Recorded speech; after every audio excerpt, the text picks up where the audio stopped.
Sveiki, aš esu Martynas Starkus. Sveiki atvykę į nuostabų ir paslaptingą dažų, aliejų, lakų, dažyvių dažymo pasaulį. Ačiū, kad dalinatės mūsų laidos įrašais, spaudžiate patinka. Čia yra Tikurila dažymo meistriškumo lyga, 6 mūsų epizodas. 6, nors nebūtinai visą tai turite žiūrėti iš eilės. Viską galima žiūrėti pradedant nuo 3, 4, baigiant 1 epizodu ir panašiai. Ir žinoma, mūsų šio projekto specialistai Audrius ir Rokas, sveiki, gyvi džentelmenai. Sveiki. Nors daug kas sako, kad jums paslapčių nėra dažymo pasaulyje, bet aš manau, kad kiekvienas iš mūsų mokomės ir sužinome vis kažką naujesnį. Tai šiandieną mūsų tema, sakyčiau, pakankamai intriguojama. Irgi susijusi su žiniomis, su pamokomis, su tuo, ką mes išmokstame. Mes šiandieną kalbėsime apie klaidas. Čia toksai, žinot, kaip būna egzaminų laikotarpis, ar ne? Mes turime 5 epizodus, dabar reziumuojame ne kaip egzaminas, bet apie tai, kokias klaidas dažniausiai daro klientai, galbūt net ir jūs patys viską žinodami, kur galite paslysti ar suklysti. Kalbėsime apie ne visiškai tobulai atliekamus dalykus žmonių, kurie atrodytų viską žino.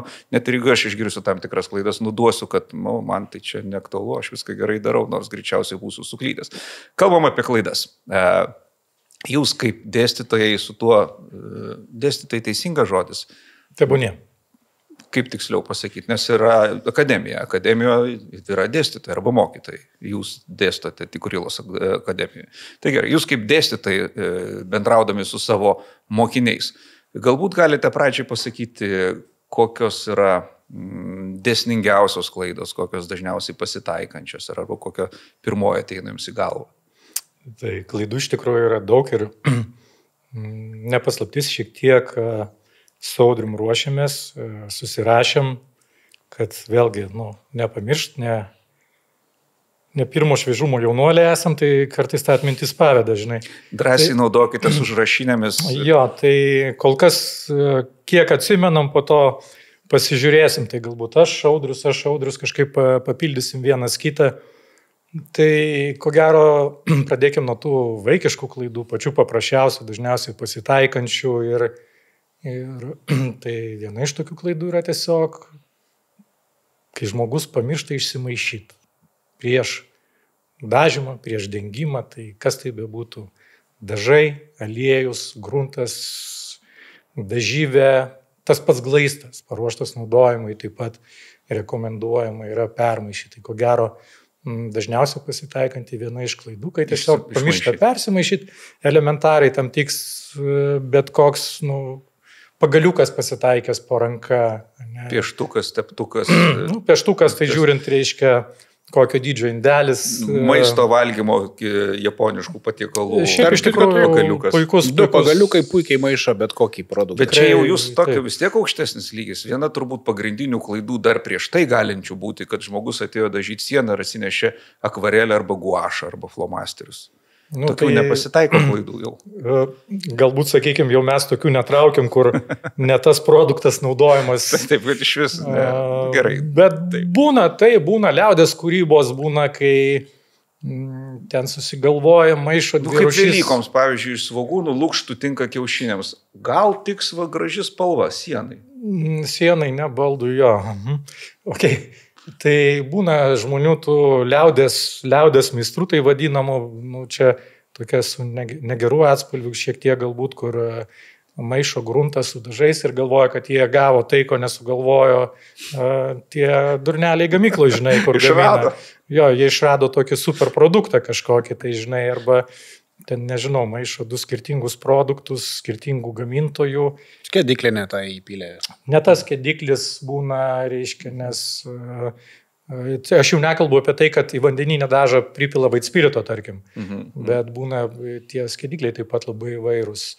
Būna, tai skediklis ne tas, pamirštama išmaišyti yra, ne tas produktas, reiškia, paruošimas, kalbant apie paruošimą, tai yra medienos šlifavimas, irgi paprastas dalykas.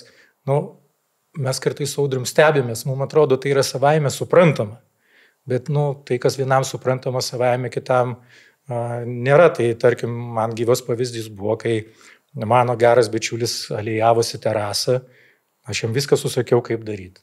Nusinčiau filmukus, parodžiau, pasakiau, ką nusipirkti. Viską padarė gerai išskyrus vieną. Jisai, reiškia, ta terasa buvo pabuvus ar papuvus, kaip jūs ten šnekat su Audrium dviese. Reiškia, savo privačiuose pokalbiuose. Jo, tai reikėjo pašlifuoti, reiškia. Ir jisai su švitriniu viskas gerai pašlifavo, tik tai jisai šlifavo ne pagal medienos raštą, o skersai. Pašlifavo, nuvalė dulkės, nieko nesimato. Bet kai uždengė aliejų, visi tie jo pašlifavimai dėja taip ir liko matytis. Tai va, tai tokia kaip ir lik ir aš net nesusimaščiau, kad reikia pasakyti, kad šlifuot būtent medienos kryptimi. Dažymas, lakavimas, alijavimas taip pat medienos kryptimi, reiškia, gražiausiai gaunasi, gražiausiai sugula dažai. Audriau, papildyk, kol aš prisiminsiu, aš galbūt pasižiūrėsiu dar užrašus. Bet čia principas, kaip ir gyvenime yra tas pats, turbūt tu gali dažniausiai, gerai, ne 100% galioja taisyklė, bet dažniausiai būti pasiruošęs idealiai, puikiai, bet vis tiek padarai klaidą ir tai yra tavo pamoka. Pirmoji pamoka, kitą kartą tu to jau turbūt nedarysi. Labai sunku be klaidų viską atlikti. Aš gal ne klaidą vardinčiau vieną iš tokių, čia žmogiška, mes visą norim kuo greičiau pasidaryti. Nusipirkom dažų. Kuo pigiau mūsų gyvenime yra tas. Kuo pigiau, kai kam tas aktualu. Taip. Ir reikia ieškoti tokio vidurio iš tikrųjų, ne pirkti pačią pigiausią produktą, galbūt iš lentynėlės, nes paskui teks dažyti 5 kartus. Kažką vadinasi. Kur sako, taip, skūpas moka 2 kartus. Taip, jeigu jis kainuoja tas dažų kibiriukas 10 litrų, ten kokį 20 eurų, tai reikia tikėtis, kad tenai daug ryšiklio nebus jame viduje. Tai bus pigmento, ten kažkokia kreidos užpildo ir vandens. Tai toks santykinai pigus variantas jums prives prie to, kad dažysit kokias lubas 5 kartus, o pabandykit lubas 5 kartus dažyti, čia yra velnio darbas. O aš gal dar šiek tiek į kitą tą mūsų įmesiu tą daržą, tą tokį akmenuką. Mes iš to skubėjimo neišsigryninam spalvos. Iš to lapelio spalvinę baks pasižiūrėjom šitą, įsidažėm ir didžiuliai plotai išdažyti, daug dažų sunaudota, brangu, o spalva mums netinka. Ir mes su ją nenorėsim, tarkim, gyventi. Tai geras variantas, kaip visada, pasidaryti spalvos testą, pasiėmė litrą dažų, išsidažiai pas save kambarį, kur ten jau tu gyvensi. Taip, vis tiek mes apie tai irgi esame kalbėję viename iš epizodų. Vis tiek dažysim, reiškia, nebijokite paimti ant sienos ir pabandyti, pasižiūrėti, kaip atrodo, iš arti, iš toli, iš saulė, ryte, vakare, kaip tai atrodo. Kaip žaidžia, taip. Toks elementarus dalykas, bet mes visą norim paskubėti. Taip, Rokas jau gudriai šypsos, jau kažką rado. Taip, radau užrašus, tai reiškia, dažom ant karštų paviršių. Ant įkaitusių paviršių lauke, tai to negalima daryti. Mes šnekėjom, man atrodo, kažkurioje tai laidoje, lyg tai yra apie terasas. Kiek pamenu, tai reiškia, negalima dažyti ant karštų ir įkaitusių paviršių ir ant tiesiogės saulės spindulių. Tai bet ko, tai ar bus medis, ar mūras, ar metalas. Reiškia, čia tokį paantrinsiu. Aš prisipažinsiu, aš padariau šitą klaidą. Aš dariau vidurdienį, su savo vaikais ruošėmės dažyti. Vaikams didelis įvykis, nes dažai, įdomu, dažysim. Aišku, vaikams baigėsi įdomumas po 3 minučių, 4 potėpių, nes, varava. Aš varau maudytis, ledų, tėvas vienas liko baigti. Tai aš ant labai įkaitusio paviršiaus, tikrai nudažiau pusę, pritrūko dažų, tada pirkau kitus, važiavau ir dažiau kitą pusę, jau šiek tiek vėliau. Ir aš pasakysiu, liko šiek tiek skirtumas. 2 skirtingos spalvos beveik. Gerai, mane guodžia žmona, sako, žinai, kaip taip įdėmiai nežiūri, kai nieks nežino, tai gal ir taip ir nieko, bet aš žinau, bet paskui aš 3 kartą viską pravariau, suvienodinau, tada jau kaip ir viskas. Bet tai buvo klaida ant įkaitusio paviršiaus labai. Įkaitusią galvą. Audriau, turi ką pasakyti? Aš netgi turiu tokį pavyzdį, kai turėjom fasadą, rytinė dalis, atrodytų ten dar vėsų pakankamai laukia, gal kokį tik 16 laipsnių, bet juoda spalva dažyta, dažomas fasadas ir ta saulė visą dieną į tą fasadą ten iš principo blizgina. Nėra gero laiko dažyti. Ryte atrodytų pats geriausias ir ta juoda spalva, kai dažai, Na, ten buvo ir purškiamas variantas, dalis fasado, dalis voleliu. Tai tu tepi ir matai, kaip tas ima dažas garuoti. Jis ten akyse tau traukia, tiesiog va taip žiūri ir matai, kaip jis džiūna. Čia yra toks užsiėmimas. Tarp kitko, toks lyrinis nukreipimas apie kino apdovanojimus, kur žmogus sukūrė filmą, kaip džiūna dažai. Ten apie 8 valandų filmas, dokumentinis gaunasi šiuo atveju. Ir į tą kategoriją atėjo su šito filmu, na, truputį paironizuodamas, paerzindamas tą visą kino industriją ir žiūrėkite, prašom ir vertinkite mano 8 valandų filmą, kaip džiūna dažai. Tai toks nukreipimas į... Gerai, tada aš irgi nukreipsiu, jeigu aš buvau Indijoje ir man Indijoje papasakojo indas. Tikras indas papasakojo anekdotą apie tai susijęs su dažais, kiek su tiesiogiai, ne, patys nuspręsit. Jis papasakojo tokį anekdotą. Baltuosiuose rūmuose užsakymas, reikia perdažyti visus baltuosius rūmus. Ir jie konkursuose vyksta ir konkurse finalinėme etape 3 dalyvauja įmonės, viena iš Kinijos, kita iš Europos, trečia iš Indijos. Klausė kinų, jūsų samata kokia? Kinai sako, $3 milijonai. Pakomentuokite, prašau. Tai milijonas dažams, milijonas darbui, milijonas yra pelnas. Ok, europiečiai, jūsų čia samata žiūriu didesnė, 6 milijonai. Taip, pakomentuokite. Tai 2 milijonai, Europa brangu, 2 milijonai dažai, 2 milijonai darbas, 2 milijonai pelnas. O indai sako, mūsų samata yra $10 milijonų dolerių, atsiprašau. Iš kur 10 milijonų? Pas kinus 3 milijonų, europiečių 6 milijonus dar, jūs darot už 10 milijonų. Sako, taip, paprastai, 4 milijonai tau, 3 milijonai man, už 3 milijonus kinas nudažys. Tai čia ne tiek apie dažymą, kiek indas norėjo parodyti savo verslumą, matyti, bet šitai tema tiks. Tai šitas laimėjo turbūt. Tai laimėjo. Amerika. Taip. Tai gudrus indas. Pas mus kitaip, ne? Pas mus. Gerai. Tai kas iš mano užrašų? Tai tepame per storai. Tai turime omeny, kad tada atsiranda varvėjimas, lašėjimai visi, nutekėjimai. Čia kai stengiamasi galbūt per vieną kartą nudažyti tai, kas dažoma paprastai 2 ar 3 kartus. Reiškia. Ypač tai aktualu dažant baldus, kur briaunos yra, reiškia, nes briaunos yra sunkiau uždažoma, sunkiau dažas gula. Dengiama per storai, per didelių sluoksnių, tai yra čia jau aktualu dažo džiūvimui, dažas labai ilgai džiūna, kalbėjom, buvo laida apie aliejavimą, kad reikia dengti plonais sluoksniais, reiškia, nes susidaro tos aliejaus balos, kurios taip pat nedžiūna, tai reiškia, vėlgi dirbti reiktų taip, kaip reikia ir nesistengti apgauti nei gamintojo, nei savęs, kad per vieną sluoksnį mes uždažysim, kas yra uždažoma per kelis. Su visa pagarba nesat gudresnis už prieš tai tos darbus darius, už žmonės, kurie duoda patarimus, kaip daryti. Toliau labai aktuali tema, iš tikrųjų netinkamas paviršiaus paruošimas, tai apskritai kalbant apie dažus, mes užsiminėm, kad labai aktualus yra paviršiaus paruošimas. Galima patį geriausią produktą, patį geriausią dažą, bet ant blogai netinkamai paruošto paviršiaus su netinkamo medžiagom mes gausim blogą rezultatą arba labai trumpalaikį. Tai vėlgi, tai kalbant, tarkim, apie sienos lubas, tai yra glaistas, tai yra, kai dažnai yra, čia tas žodis buvo kažkada tai akcija, ne, kad akcijinis produktas, perkam glaistą, kuris, sakykime, yra kreidinis, tada dažom sienos lubas, eina puslėm, kaltinamas kažkodėl tai yra dažas.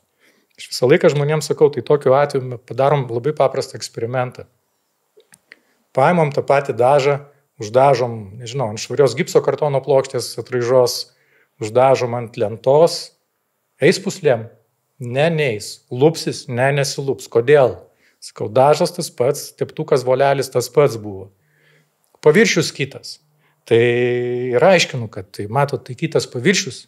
Tai reiškia, jūs netinkamai paruošit paviršių, reiškia, galbūt naudojot netinkamą glaistą, reiškia, kreidinį kažkokį, tarkim, netinkamas paviršiaus paruošimas, tai yra nušlifavus glaistą, jūs galbūt nepašalinat maksimaliai šlifavimo dulkių, kiek reikia pašalinti. Tai va, tai vėlgi reikėtų, organizuojant dažymo darbus,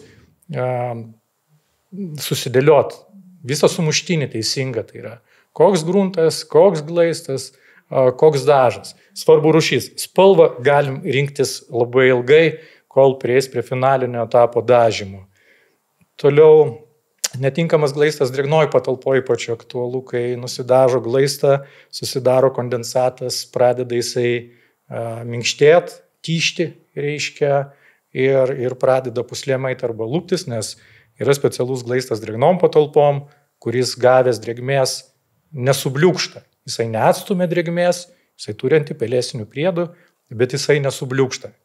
Reiškia, nes daug kas sako, kad glaistas drėgniai patalpai atstumia drėgmę. Tai yra nesąmonė, nes neliptų dažai kitaip ant jo, dažai yra vandeniniai. Pašalinimo šlifavimo dulkės, gruntiniai dažai, vėlgi netinkami gruntiniai dažai, dažnai naudojami tie pieneliai, taip vadinami, liaudiškai, kažkodėl jie įvardinimi kaip giluminiai gruntai, nors iš savo esmės jie nėra giluminiai visiškai. Ir tokia viena iš klaidų, kai naudojamas netinkamas glaistas, netinkamas gruntas, dažas nusilupa. Būna dažas nusilupa, kaip tapetas, kaip geras popieriaus lapas toksai. Kaip lipni juosta. Jo, ir sakykime, ateina žmogus į parduotuvę, atneša tą popieriaus, tą nusilupusį dažą ir sako. Tai veidas sako, taip, tavo dažai. Pardavėjai negerą produktą, ne? Aš pardavėjom visą laiką sakau, žinokit vieną, jūs pardavėt labai, labai gerą produktą, kuris sudaro plėvelę, atsparę valymui, trinčiai, plovimui ir taip toliau. Yra netinkamas paruošimas, nes dažnu atveju pabraukus kitą pusę, jinai tepa, yra kreida. Tai reiškia, uždėjus ant netinkamo glaisto prastos kokybės, uždėjus netgi tą tai vadinamą giluminį gruntą, uždėjus dažą, dažas nusilupa su giluminiu gruntu. Jisai gerai sulimpa, tiesiog tas giluminis gruntas, kadangi jisai iš esmės nėra giluminis, jisai neįsigeria į paviršių. Tai va, tai gaunam tokį netinkamą sumuštinį, reiškia, ir kalčiausias be abejo visą laiką yra, galutinis produktas, tai yra dažai. Dar dažytojas būna kaltas. Dažnai. Bet dažai laimė, ne, vis tiek prieš dažytoją. Taip jie pasidalina. Priklausomai nuo užsakovo tipo. Yra užsakovų, kurie niekada nemoka. Na, čia yra ir rangovo turbūt tokių, ir genrangovų, kur įklimsta žmonės. Jie gali padaryti pakankamai gerai, bet vertinimo sistema tokia, kad ten randa prie ko prikipti. Galima rasti. Pasimkite inspekcinę lempą, taip vadinamą, ar ten tą kai nori, darbinę lempą ir pasišvieskit tokius kampu palei sieną, matysit, kad tenai viskas šešėliuoja ir atrodo ganėtinai. Su gera lempa rastų dar kokio prieš tai buvusio nusikaltimo pėdsakų dar kur nors pasižiūrėjau. Galbūt. Taip. Impregnuojamas mediena prieš aliejavimą. Tai dažnai tikrai pasitaiko ir dažnai skambina. Pasidariau naują terasą, impregnavau, dabar kokį aliejų rekomenduosit? Truputį anksčiau paskambink. Nereikia impregnuoti prieš aliejų, nes impregnantų užkemšam poras ir aliejus neturi kur gertis. Čia taip labai paprastai ir suprantamai kalbu, nes galime. Apie tai mes daug kalbėjome esame prieš tai. Taip. Išorės skirti produktai naudojami vidaus darbam yra tikrai dažna klaida, kad jeigu laiko lauke, tai viduje jisai bus iš vis fantastiškas. Iš tikrųjų yra visiškai ne taip. Atmeskim tai, kad netgi, neatmeskim, kad dažnas produktas skirtas lauko darbam, ar tai bus mediniam fasadui, ar tai tinkuotam paviršiui, jisai turi antipelėsinių priedų. Ir pakankamai dažnai turi jų daug, kas nėra gerai viduj, nes tai kenkia mum, esančiam ir gyvenančiam toj patalpoj. Plius reikalavimai vidui laukui yra skirtingi. Jeigu vidui bet ką paimkim, sienas, grindis, baldus, duris, mums reikia atsparumo mechaniniam poveikiai. Reiškia, kad atsparumas būtų smūgiam, trinčiai, plovimui. Nagams, ragams. Lauke mums priešingai, mums ten tokio atsparumo nereikia, mediniam fasadui, mediniai tvorai. Mums jau reikia ten elastingumo, kad dažai netrukinėtų, kad atsparus ultravioletui būtų, reiškia, ir suteiktų tą, reiškia, apsaugą, tarkim, medienai ar tinkuotam paviršiui nuo pelėsio. Tai yra visiškai priešingai reikalavimai. Taip yra universalių dažų, bet ten jau reiktų gilinti, sakykime. Tai tikrai ne viskas, kas viduj yra. Aš taip paantrinsiu, kad visiškai skirtingi yra reikalavimai taikomi vidaus produktam dėl lakių organinių junginių, dėl ekologiškumų ir kiek atlaidesni arba kur kas didesni tie parametrai leidžiami lauko tam produktam. Tai vat jūs naudodami juos viduje atsinešat perteklinis tuos lakiuosius organinius junginius ir jų gali būti labai daug, jau mums nereikia. Atsinešam ir tas dalį kenksmingų medžiagų, dalį, net ir lauko produktuose turbūt gali būti didesnės tas koncentracijos kokių formaldehidų. Nereikia stengtis pergudrauti. Čia taip yra. Nebe priežasties yra atskiriama laukas vidus. Taip, Rokas turi dar. Aš čia turiu susirašęs. Nepašalinamas pilnai silpnai besilaikantis sluoksnis. Tai tiesiog perbraukiama, tarkim, su švitrinimu, atrodo, kad jau kaip ir gerai, reiškia, galima dažyti, nenuėmus pilnai dažų, reiškia, nepašalinus to sluoksnio, bet, reiškia, jisai laikui bėgant atšoka ir su nauja danga. Tai čia tiesiog vėlgi prie tokio netinkamo arba nekropštaus paviršiaus pasirinkimo. Toliau apie spalvas Audrius buvo užsiminęs, iš tikrųjų labai irgi aktualus klausimas, kai ne tik tai, kai renkasi iš spalvų paletės iš mažo lapelio. Tai kontrolinis dažymas, bet kokiu atveju yra rekomenduojamas. Jį atlikti galim labai įvairiai. Pats populiariausias, ko labai nemėgsta statybininkai, tai yra, kai užsakovas sako, tu man čia patep, ten mirgų margų. Plokštę nudažom kažkokį plokštės gabaliuką, gipso kartono ar kartono tiesiog pastatom, pažiūrim įvairiose kryptyse dieną, prie dirbtino apšvietimo, į kitą kambarį nusinešam, gal ta spalva labiau tiks. Arba kai dažnai tikrai žmonės ir kreipiasi ir pas mus, atsiunčia nuotrauką iš žurnalo, kokia čia spalva. Kaip sakyt, labai atsiprašau, bet tikrai nesu ekstrasensas ir negaliu suprasti, kokia spalva yra parodyta žurnale. Tai tiesiog rinktis ir visą laiką gerai pasivaikščiot po pastatus, po kavinės, galbūt į viešbutį užeit pasižiūrėti. Ten interjerus renkasi profesionalai kūrė, tai ten tikrai bus geras spalvų pasirinkimas.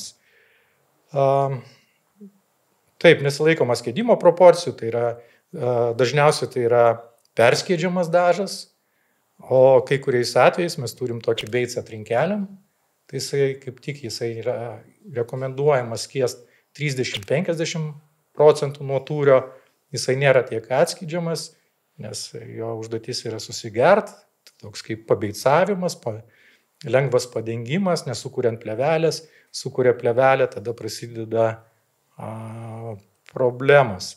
Netinkamas sandėliavimas, tai yra, kai paliekama sodyboje, balkone dažas ir vandeniniai produktai sušąla. Reiškia, tada jau jie tinkami tik tai utilizavimui. Aš irgi tą patyriau. Palikau per žiemą dažyvę. Čia ir aš esu sodė pamiršęs ir teko priduoti utilizavimui. Kokybiška dažymo juostelė. Tų juostelių yra labai daug, pasirinkimas didelis, tiek firmų, tiek kiekviena firma turi įvairių paskirčių. Tai yra juostelės jautriam paviršiui, tai yra, tarkim, reikia nudažyti durų apvadą, aplink tapetas klijuotas, reiškia, kad apsaugo tapetą yra viena juostelė, arba ten ant šviežių dažų, nesenai dažytų, kol dažas nėra pilnai subrendęs. Aš nesu tikras, ar mes tai palėtėm. Gal ir aš jau kartais jau irgi pamirštu, bet atrodo tokia smulkmena, nesmulkmeniška juostelė būtent skirta. Mes galim ant juostelės pataupyti 2 eurus, bet prisidaryti už taip, 100 eurų. Viena skirta sienai, kuri geriau kabina, paskui nedaug dieta, kur geriau kabina, uždėsi ant tapeto, bandysi nuplėšti, o Jėzus Marija jau plyšta tapetas. Dažnas, ko gero, yra susidūręs, kas turi nuosavą namą su mediniais langų rėmais ar sodybą, kai yra užklijuojama juostelė ant stiklo ir dažomas langų rėmas, reiškia, ir yra paliekama ilgam,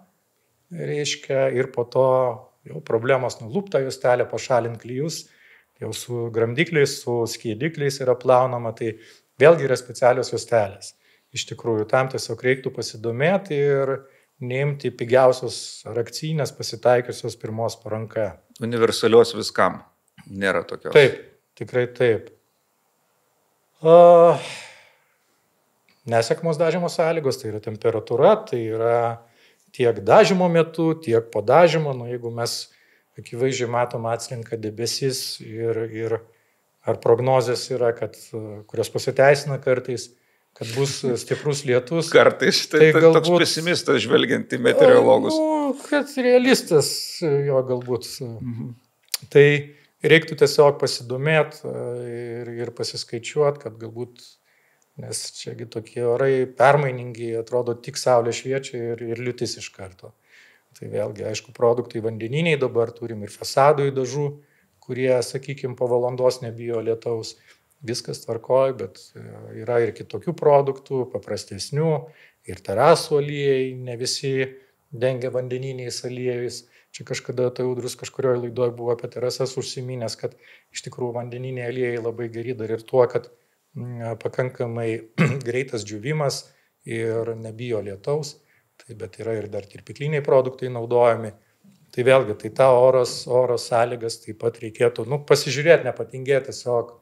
Ir vėlgi, jeigu akivaizdžiai matom, kad artinasi debesis, tai galbūt nepult dažyti.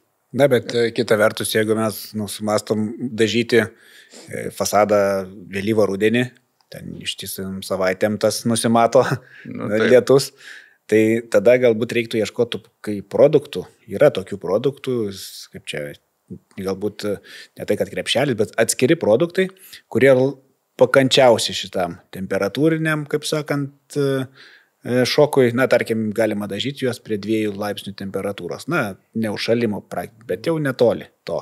Ir drėgnumas iki 90%.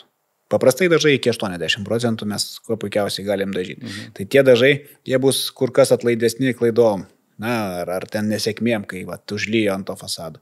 Ir kitas dar dalykas, kad, tarkim, kai kurie dažai tą atsparumą ankstyvą lietui turi.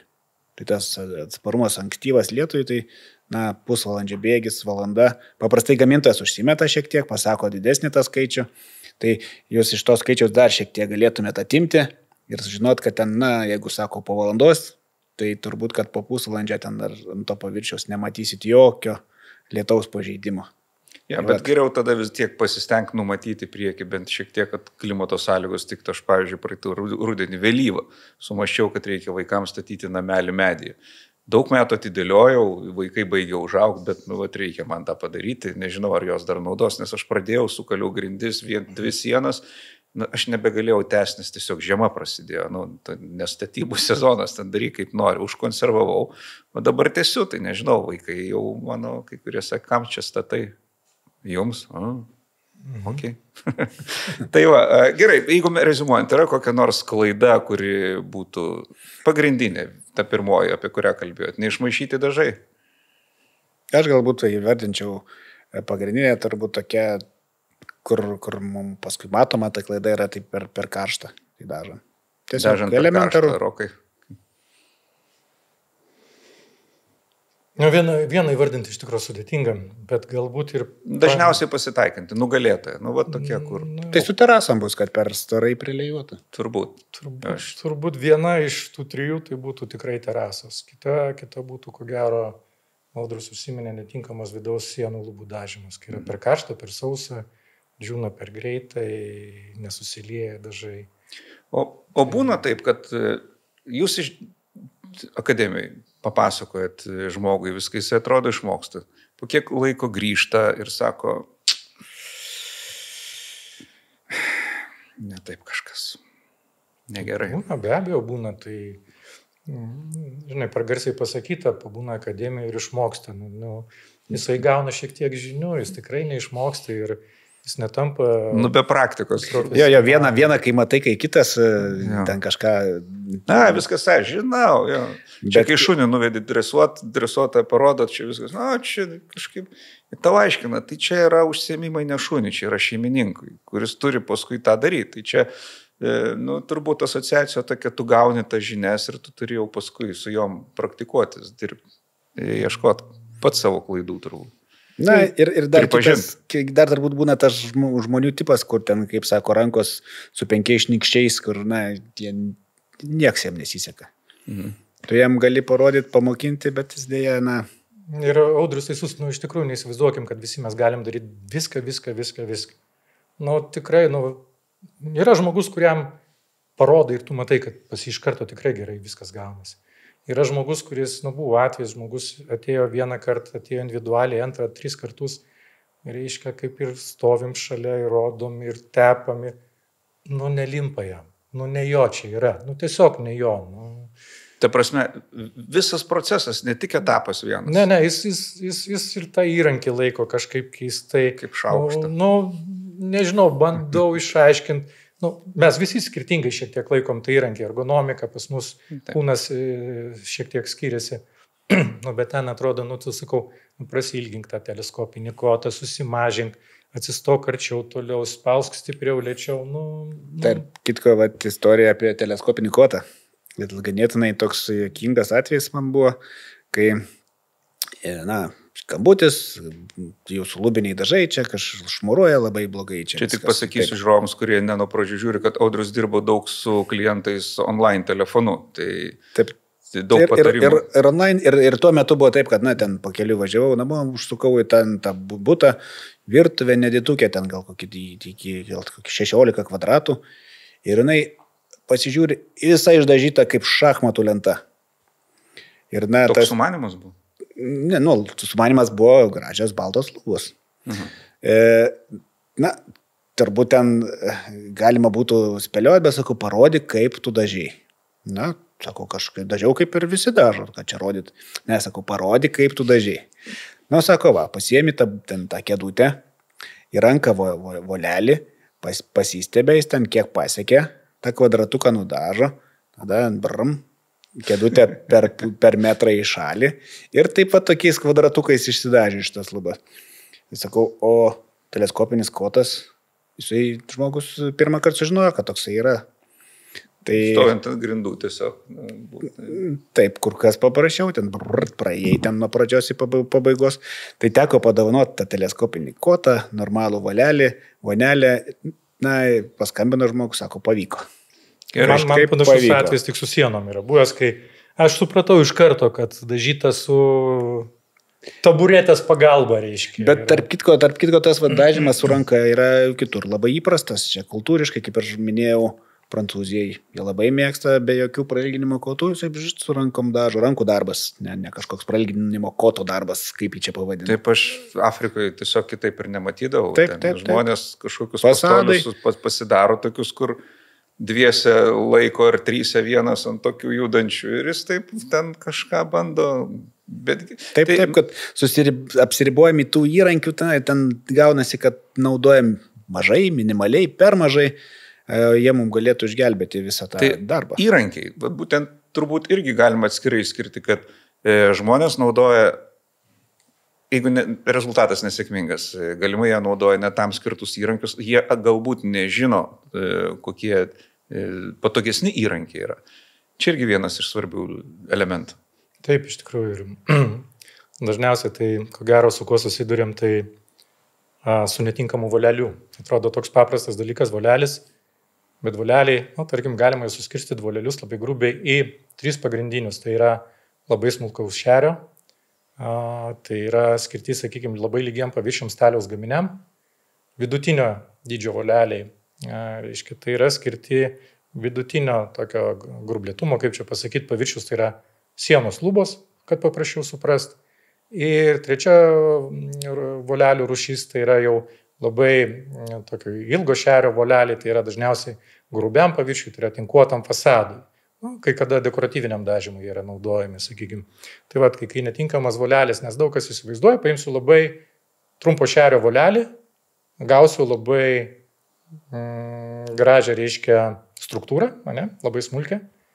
Ir tai viskas valio, jeigu dažom sąlyginai nedidelį plotą, ilgai džiūstančiais dažais, baldas. Tai yra baldams skirti. Arba dažom labai greitai, tarkim, kai kada tie voleliai tinka grindų lakavimui. Bet kalbant apie sienas, o jau lapi lubas, kur džiūvimo procesas yra žymiai greitesnis, nes yra žymiai didesnė temperatūra, reiškia aukštesnė, tai tas volelis jis paima labai labai mažai dažų. Nu, labai mažai. Mums tenka apart to, kad tankiai mirkyt, bet mes tik tai užtepam, labai plonas sluoksnis greitai džiūna. Vėlgi netolygus padengimas gaunasi, nesusilieja. Reiškia gražiai, tai vėlgi su fasadiniu voleliu, ko gero, kaip ir gautųsi gal geriau, bet per didelė yra struktūra sukūriama, kas nėra labai gražu. Tai vėlgi tie vidutinio dydžio voleliai, tai jie yra ir skirti optimalus, reiškia, sąlyginai nedidelę struktūrą sukuria, bet pakankamai daug pasijama ir atiduoda dažo ant paviršiaus. Tai vat, vėlgi netinkamas įrankis. Tai matot, aš noriu tada dabar judėti prie paruošimo. Mano vaikystėje buvo visiškai netaip suformuotas dažymo įvaizdis, nes klasikinė dažymo istorija, tai yra Tomas Sojeris ir Hekelberis Finas, jie dažė tvorą, viena ryškiausių scenų yra, ir jie dažė tvorą tiesiog. Niekas ten negruntavo, neparuošinėjo, neimpregnavo, tiesiog pasiėmė baltus dažus ir dažė. Ir dabar ateina laikas, kada tau sako, taip nereikia, reikia paruošti. Ir žmogus išsigąsta. Ir jam atrodo, kad ką dabar daryti? Ruošti, kaip ruošti? Sudėtingas darbas atrodo. Ir jis tada meta viską, kitais metais. Tai paneikit tą mitą, padėkit paaiškinti, kad tai nėra sudėtingas darbas paruošimas. Tai kai žinai, kad ten reikia tau šlangos su vandeniu, sodo pakanka vandens spaudimo, kietesnio šepečio ir kibiriuko su plovikliu. Na, tas galbūt, ar mes labai jau bijom tas grindis namuose plauti su persiplauti. Ten atrodo natūralus dalykas. Taip, čia tas pats. Valandžiukė ir ten tas fasadukas apeitas iš principo. Tai ten, tai turbūt prisiverst pats sunkiausias dalykas. O padaryti tai... Kai nežinai, pirmą kartą viskas atrodo sudėtinga, nervuojasi, prakaitas muša atidėti reikia. Lygiai taip pat ir specialistui. Terasų plovimas, mes jį, jeigu darom tą tokį kaip mantrą, naudojam ploviklį, kietesnį šepetį arba tą terasų plovimo antgalį, tas procesas mums yra vienas malonumas. Ir mes paskui nulėjuojam gražiai, taip kaip ir turėtų būti iš tikrųjų. Tai apie paviršiaus paruošimo klaidas jau truputį užsiminė Rokas turbūt. Taip. Beje, mes šiandieną turime naujų skonių. Praeitą kartą jau nemažai atsivalgiam summer šaldyti, džiovinti vaisiai. Mūsų partneriai laidos kviečiame paragauti, kaip ir mūsų partneriai yra Unica vanduo. Mūsų gelbsti vasarą nuo karščių. Einame toliau. Aš manau, kad šių laikų vienas iš dažnai pasitaikančių dalykų, pavyzdžiui, žmogus internete pamato kažkokį interjerą, paviršių, Pinterestas matyt ypatingai dažnai tam tarnauja ir sako, noriu tokio. Kaip elgtis, kaip daryti, kaip atrasti tą koduką. Ieškot.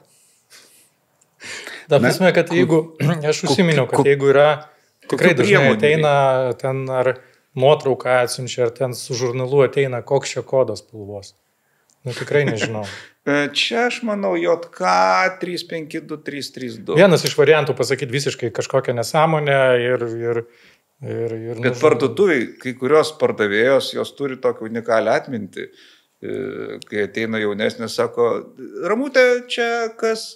Čia 322, 3345. Tai visokių žmonių būna ir nepaslaptis, kad iš tikrųjų moteris tas spalvas geriau skiria ir geriau mato, tai be abejo, tai aš niekad nesiginčiju. Dar viena iš dažniausiai daromų klaidų, kai ateina dažus rinktis ir spalvą rinktis vyras, tai dažniausiai ateis jisai antrą kartą arba su moteris ateis ir sakys, kad ką jūs padarėt, reiškia. Neleiskit jam rinktis, reiškia, nes taip yra, mes ir patys, reiškia, tikrai turim skirtingą gebą atskirtas spalvas, reiškia, vėlgi, kas yra gražu vienam, galbūt kitam yra visiškai nepriimtina. Ir kai ateina rinktis į žurnalą, tikrai nusakau, ką aš jums galiu padėti, tik tai, kad vėlgi aš nesu spalvų specialistas.